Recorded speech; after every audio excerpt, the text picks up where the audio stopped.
On vous souhaite la bienvenue à ericlatour.com. Dans quelques instants, on vous parle de la semaine de sensibilisation aux maladies mentales via l'Éclusier du Haut-Richelieu. Mais d'abord, on reçoit le président des élections municipales à Saint-Jean-sur-Richelieu, Maître Pierre Archambault.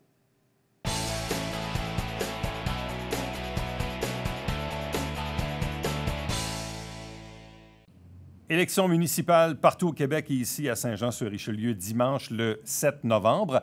Et comme on le fait à chaque 4 ans, on rencontre le président d'élection qui est aussi à la fois le greffier de la ville de Saint-Jean-sur-Richelieu pour parler un peu du modus operandi de cette élection. Puis il y a des nouveautés en plus, donc on vous le présente, Maître Pierre Archambault. Bonjour et bienvenue.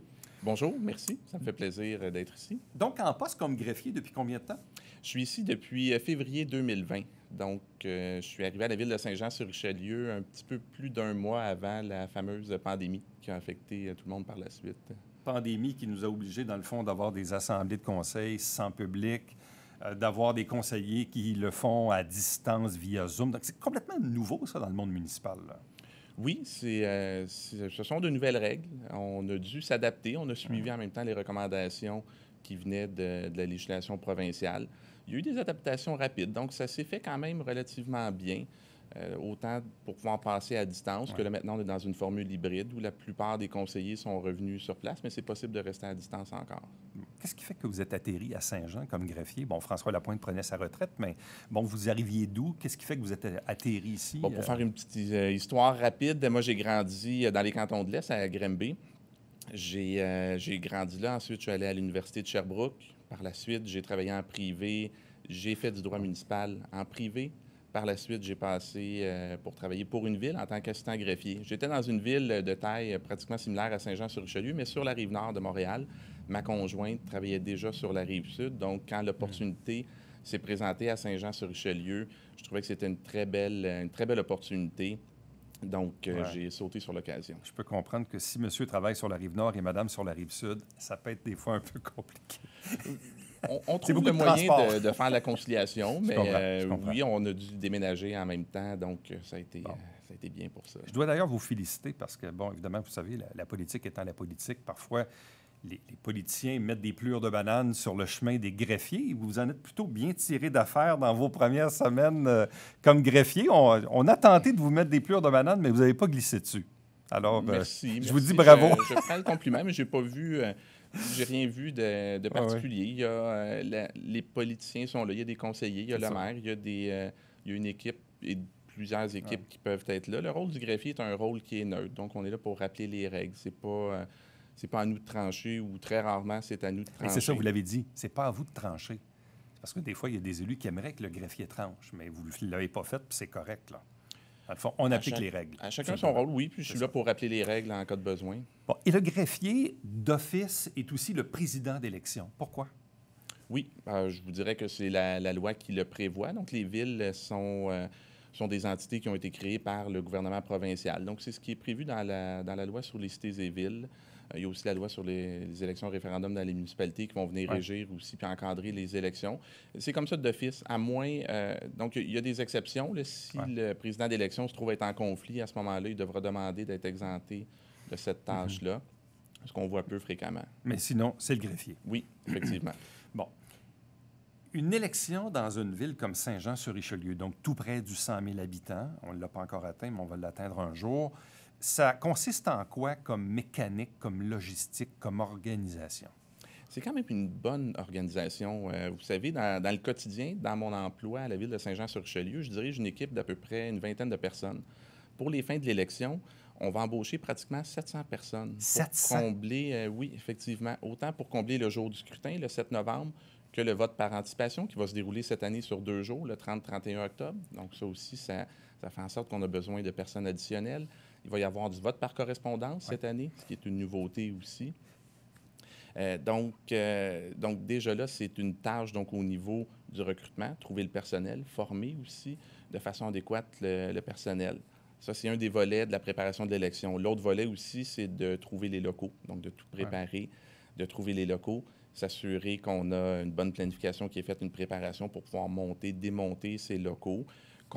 Pratiquement tous les locaux qu'on utilise sont situés dans des écoles.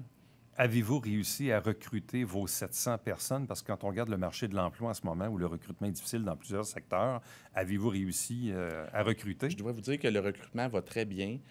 À l'heure actuelle, nous avons recruté toutes les personnes dont nous avions besoin, en plus des personnes Ah, ouais. réservistes. Étant donné qu'il peut y avoir des absences, surtout dans le contexte sanitaire de cette année, on a déjà tout notre personnel. C'est quand même possible de continuer de postuler, mais le recrutement va très bon train, oui. Bon, certains m'ont posé la question, puis je la pose à mon tour. On vient de terminer une élection fédérale et là, l'élection municipale arrive. On a eu comme une semaine avec des pancartes des deux élections. Quelqu'un m'a dit, ouais, mais pourquoi? On ne peut pas attendre une semaine. Non, on ne peut pas attendre une semaine. Il y a comme une période qui est comme Oui. prescrite là, dans la loi, là, c'est ça? Oui, au municipal, maintenant, ce sont des élections à date fixe. Donc, ça fait longtemps que c'est prévu que le scrutin va avoir lieu le 7 novembre. Les dates ont un peu changé dans le contexte sanitaire. Donc, ça a été prévu depuis 2020. On sait, au courant de l'année 2020, on sait que la période électorale débute le 17 septembre, ce qui a été le cas. Donc, à partir du moment où la période électorale a débuté, l'affichage électoral est permis. Donc, ce n'était pas possible d'avoir discrétion puis de modifier les règles pour attendre que certaines affiches soient enlevées. C'est vraiment ce que la loi prévoit. Quand les affiches électorales commencent à pousser un peu partout, est-ce qu'on les installe correctement au bon endroit? Est-ce que vous êtes appelé à intervenir pour dire là, on peut, là, on peut pas, on a eu une plainte? C'est-tu beaucoup de trucs à gérer, ça, les pancartes? Il y a des petites interventions, c'est sûr. Il y a des normes qui sont prévues. Quand ce sont des routes provinciales, il y a des normes qui sont prévues par le ministère des Transports du Québec. Dans la loi, aussi dans les lois municipales, il y a des règles qui sont prévues pour l'affichage. Normalement, et la grande majorité des cas, l'affichage est bien fait. Ça se peut qu'on reçoive des plaintes de certains citoyens qui trouvent que la visibilité à certaines intersections peut être... qu'on peut nuire à la visibilité. Dans ce cas-là, on fait des appels. Normalement, on a une très bonne collaboration, puis la situation se règle très rapidement. Donc, l'élection, la période électorale commence à partir du moment où les gens peuvent déposer leur bulletin de candidature. C'est Et exact. cette période-là, elle va se terminer ce vendredi, 1er octobre, à 16h30. 30. Vous l'avez Pile. bien dit, oui. Bon. Comment ça marche, quelqu'un qui a encore quelques jours, parce qu'il n'y a pas eu, en tout cas, de mémoire d'ajout de candidature, à part celle que les gens se sont annoncées eux-mêmes, là. Mais pour être candidat à l'élection, qu'est-ce qu'on doit faire? Il y a certains critères à respecter. Donc, la personne doit être, pour garder ça simple, un électeur de la ville de Saint-Jean-sur-Richelieu. Et ensuite, pour postuler, si on parle d'un candidat indépendant, par exemple, quelqu'un qui voudrait se présenter dans le courant de cette semaine, il peut aller chercher un formulaire qui est disponible sur le site Internet de la ville. Il y a une section qui concerne les élections. C'est possible d'aller remplir le formulaire. On va demander de remplir certaines informations. La plus grande obligation que le candidat a, surtout à court terme, c'est d'aller chercher des signatures d'appui. Au poste de conseiller municipal, on parle de 25 signatures d'appui. Pour quelqu'un qui est intéressé à se présenter à un poste à la mairie, c'est 50 signatures dont on parle. Normalement, c'est plus que 50 signatures. Dans le contexte sanitaire, cette année, le gouvernement a ajusté et il a baissé, ici pour la ville de Saint-Jean-sur-Richelieu, pour le poste de mairie, à 50 signatures. Bon. Autre truc également qu'il faut rappeler, on peut habiter un quartier et se présenter dans un autre district. Oui. Pas Donc, d'incidence. ça, pour un candidat, il n'y a pas En de autant qu'on problème, est citoyen de la ville ou qu'on a une propriété dans la ville. Effectivement. Bon. Là, vous avez dit tantôt que le vote par anticipation, cette année, va se tenir sur 2 jours. Donc ça, c'est nouveau? Ça, c'est nouveau. Avant, la loi permettait que le vote par anticipation soit fait sur 2 jours. La première journée était un dimanche. La deuxième journée qui était permise, c'était un lundi. Dans les faits, aucune ou à peu près aucune ville ne profitait de ça parce que les locaux sont situés dans des écoles. Cette année, étant donné le contexte sanitaire, ça a été permis d'ajouter la journée du samedi, ce que la plupart des villes ont fait, ce que la ville de Saint-Jean-sur-Richelieu a décidé. Donc, le vote par anticipation va avoir lieu le samedi et le dimanche. Autre nouveauté, les heures sont allongées. Normalement, le vote par anticipation débute à midi. Cette année, ça va débuter à 9h30. Donc, ça va être de 9h30 à 20h, le samedi et le dimanche 30-31 octobre. Et autre nouveauté aussi dans le contexte sanitaire que l'on connaît, et aussi avec, je dirais, avec la popularité que le vote par anticipation suscite d'élection en élection, on a décidé d'innover aussi et d'augmenter la capacité. Donc, cette année, il va y avoir un lieu de votation par district. Même que dans le district 1 et dans le 7, il va y avoir 2 lieux de votation par district pour le vote par anticipation. Il va y avoir plus de sections de vote également. Il va y avoir 6 sections de vote par district cette année, alors qu'en 2017, il y en avait 4. Ça veut dire que chaque district aura minimalement Une place pour aller voter par anticipation? Oui, effectivement. OK, donc moi, je prends mon exemple. J'habite dans NDL, mais de mémoire, je pense qu'il fallait que j'aille au centre des aînés si je voulais voter par anticipation. Genre. Oui. OK. Là, cette année, je pourrais le faire dans mon propre quartier. Oui, effectivement. Effectivement. OK, mais ça va faciliter le vote de beaucoup, là. C'est ce qui est souhaité. Sur 2 jours, des heures plus longues, puis plus de sites de votation. C'est ce qui est souhaité. Moi, ce que j'ai comme message à donner à la population, c'est n'hésitez pas à vous présenter. Il y a peut-être, à l'ouverture, le samedi 30 octobre à 9h30 le matin, ça se peut qu'il y ait une petite file d'attente. Normalement, c'est le moment où c'est le plus occupé. Mais vraiment, on a mis beaucoup de capacité. Donc, on invite les gens à venir au vote par anticipation. Je pense que ça va être possible de voter sans que les salles soient surchargées. Autre nouveauté, le vote par correspondance, mais pour les personnes de 70 ans et plus. Ça sort d'où, ça? Oui. Ça, c'est une possibilité qui a été donnée cette année. Dans le contexte sanitaire aussi, c'était à la Ville de faire ce choix-là, ce que la Ville a fait. Donc, le 22 juin, le Conseil municipal de la Ville a adopté une résolution qui permet aux résidents, aux électeurs de 70 ans et plus de la Ville de pouvoir exercer leur vote par correspondance. Ouais. En plus de ça, étant donné le contexte sanitaire, le vote itinérant, qui était le vote où, traditionnellement, on se présentait dans les résidences pour personnes âgées accréditées, centres d'hébergement, ressources intermédiaires, ce type d'établissement-là, ça, c'est interdit cette année. Ça a été également remplacé par le vote par correspondance pour toute cette clientèle-là. OK. Donc, les 70 ans et plus, c'est... Il n'y a pas de limite. C'est pas si on habite dans une RPA. C'est 70 ans et plus tout court. C'est pas cumulatif. Dès que vous êtes éligible, vous pouvez voter d'une façon ou d'une autre. Donc, n'importe quel électeur de 70 ans et plus, qui aura 70 ans et plus le 7 novembre 2021, peut voter par correspondance. Il doit en faire la demande comment? C'est très simple. Tu peux aller sur le site de la Ville. Il y a une section qui concerne les élections. Dans cette section-là, vous allez trouver des informations sur le vote et il y a un formulaire qui peut être rempli. Un petit formulaire qui est rempli en ligne. À ce moment-là, nous, l'information est acheminée au bureau du président d'élection. On va être en mesure d'envoyer une trousse à l'électeur pour pouvoir voter. Les électeurs, de toute façon, vont recevoir de la communication par la poste, je présume? Oui. Ce qui va confirmer qu'ils sont inscrits sur la liste? Oui. Quelqu'un qui dit « Hey, j'ai pas reçu ma carte, j'ai déménagé, je suis pas sûr si je suis inscrit, qu'est-ce que je fais? » C'est quoi les délais? Il y a une commission de révision qui va avoir lieu du 15 au 19 octobre. Ça va avoir lieu à différents moments, autant dans le jour que le soir, à différents endroits aussi dans la ville. Donc, c'est possible pour ces électeurs-là de se présenter à la commission de révision pour se faire ajouter à la liste électorale s'ils n'ont pas reçu l'avis d'inscription ou la carte de rappel, qu'on appelle communément à ce moment-là. Les avis d'inscription, carte de rappel, là, devraient être envoyés entre le 10 et le 15 octobre. Donc, ça va arriver quand même proche de la date des commissions de révision. Si, rendu à la mi-octobre, les gens ne l'ont pas reçu, j'invite les électeurs à ce moment-là à se rendre dans une commission de révision. Pierre Archambault, merci beaucoup. Bonne chance dans ce mandat de président d'élection, en souhaitant que le taux de participation soit plus élevé que 2017, alors qu'il était de 41,87 %, en souhaitant que les nouvelles modalités par correspondance ou le vote par anticipation puissent bien sûr permettre aux gens de voter plus. Et, évidemment, et c'est ça la démocratie. Merci. Merci. Restez avec nous, puisqu'au retour, on vous parle de la semaine de sensibilisation aux maladies mentales.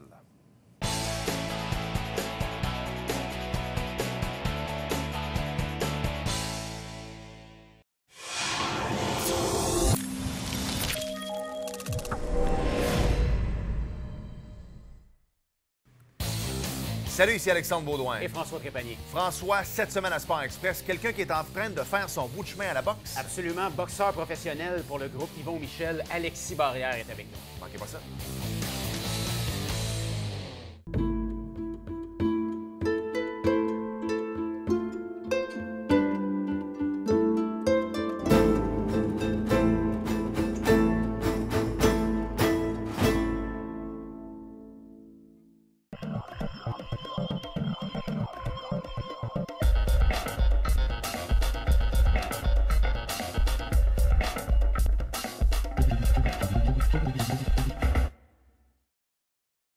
Mesdames et messieurs, bon matin et bienvenue à votre télébingo sur les ondes de télévision du Haut-Richelieu.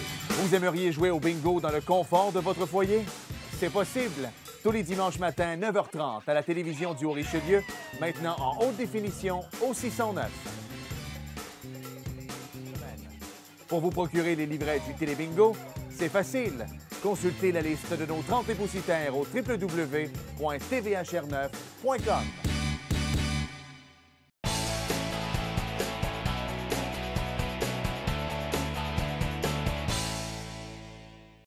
C'est la semaine de sensibilisation aux maladies mentales du 3 au 9 octobre. Il y a plusieurs organismes dans le milieu qui ont des liens à l'égard de la santé mentale et des maladies mentales. C'est le cas de l'Éclusier du Haut-Richelieu, un organisme qui existe depuis fort longtemps, mais qui gagne toujours à être connu. Avec nous pour en parler, sa directrice générale, Isabelle Demers. Bonjour et bienvenue. Bonjour.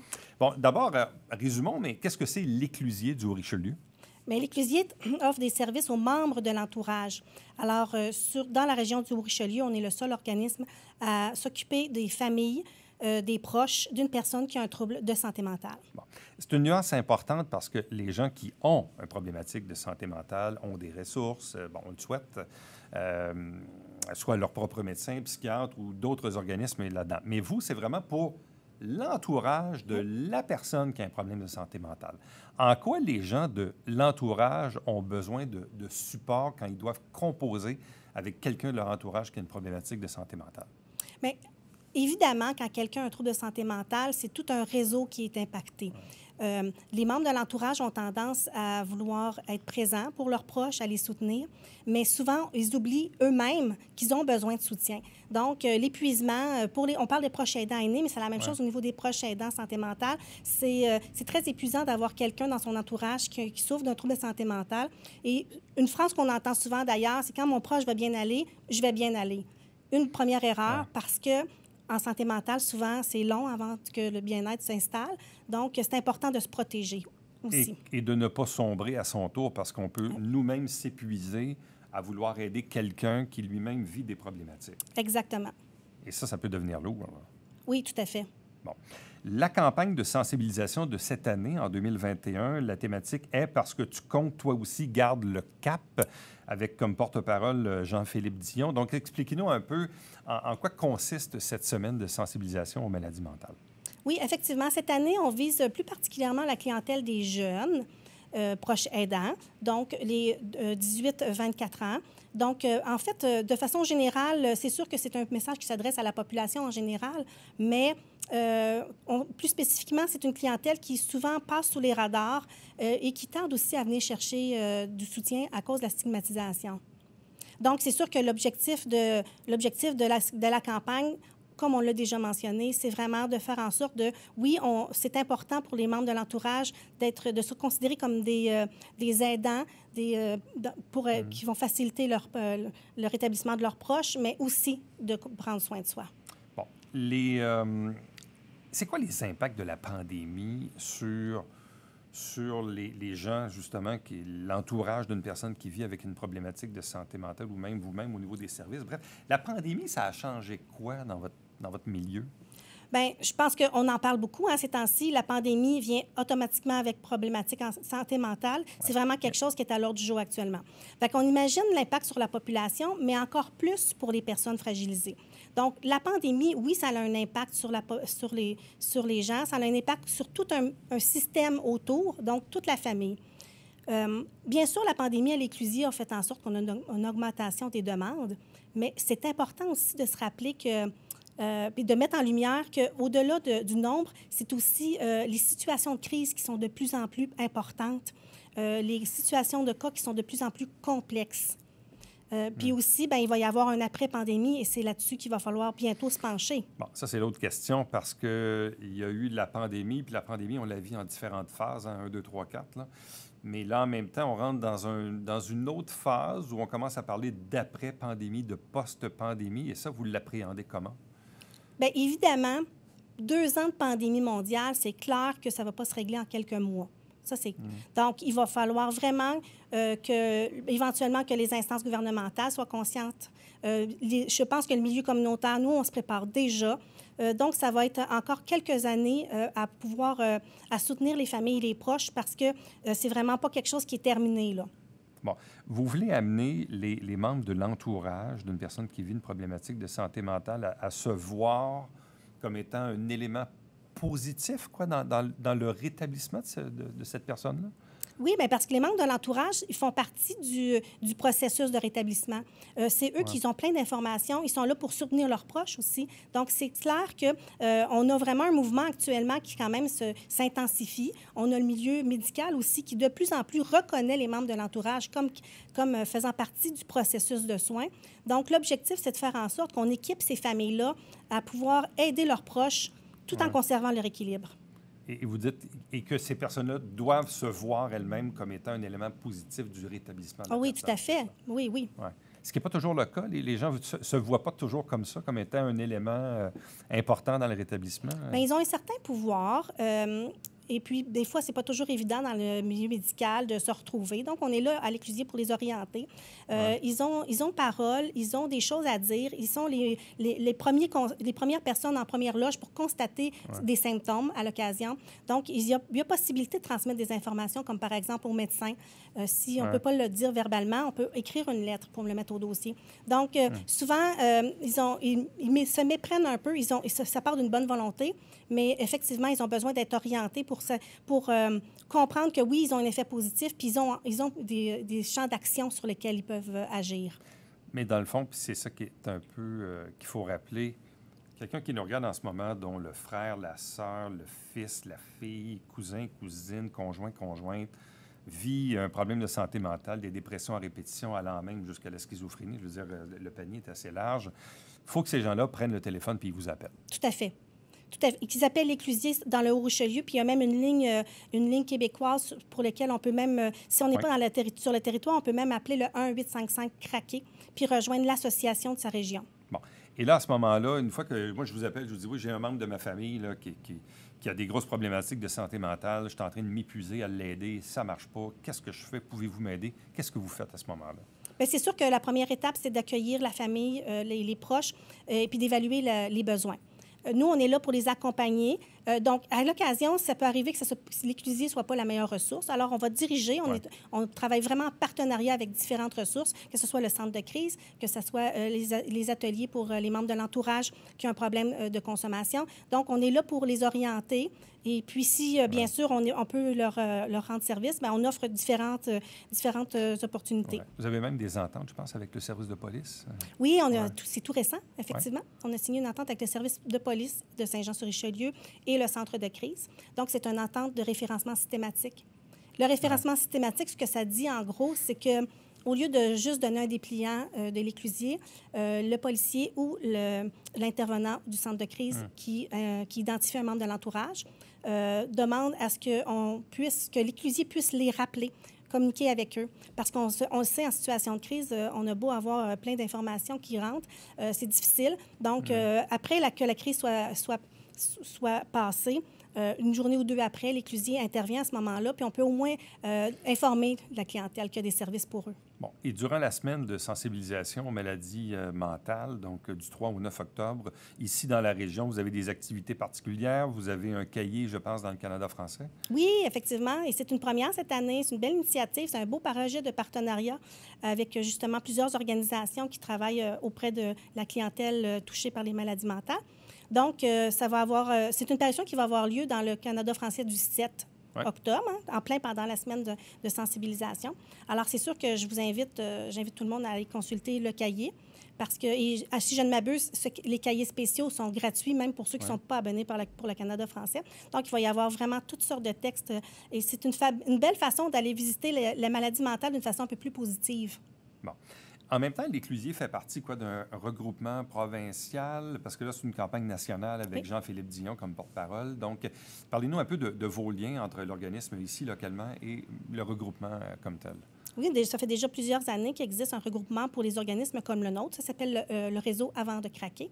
Alors, c'est vraiment la force du nombre qui fait en sorte qu'on fait partie d'un regroupement officiel. On a même des certifications, donc, qui certifient justement que l'Éclusier, ou les autres associations, on respecte quand même certaines normes au niveau des services, au niveau de l'administration.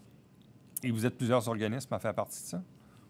Oui, à travers le Québec. Je dirais qu'il y a une association qui touche la majorité des secteurs du Québec. Donc, des organismes comme l'Éclusier, de ce que je comprends, il y en existe un peu partout au Québec là, qui sont voués à aider les proches. Là. Oui, tout à fait. on est 6 en Montérégie, dans le secteur de la Montérégie. Quand même. Oui. Donc, campagne de sensibilisation aux maladies mentales, 3 au 9 octobre.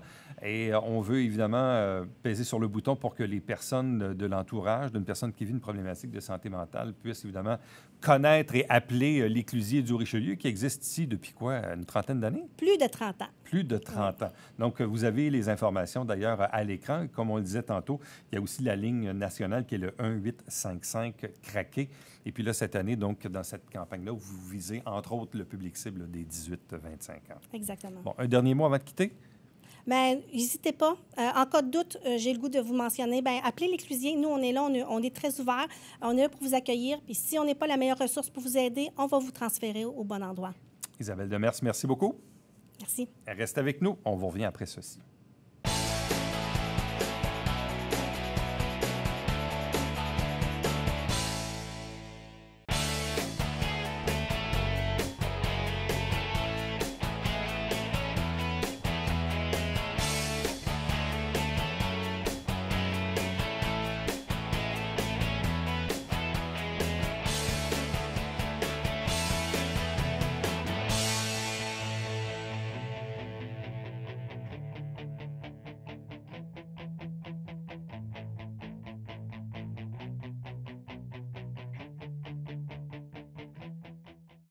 Quatre projets de règlement actuellement en consultation publique. Ça va se faire principalement le 29 septembre via le site Internet de la Ville de Saint-Jean-sur-Richelieu. Donc, si parfois vous avez de l'intérêt, allez faire un tour, évidemment. Entre-temps, si vous avez des commentaires, des questions, des suggestions, faites-le bien sûr par courriel, en un mot, Éric Latour à commercial tvhr9.com. Prochain rendez-vous pour nous, c'est demain. Bye-bye.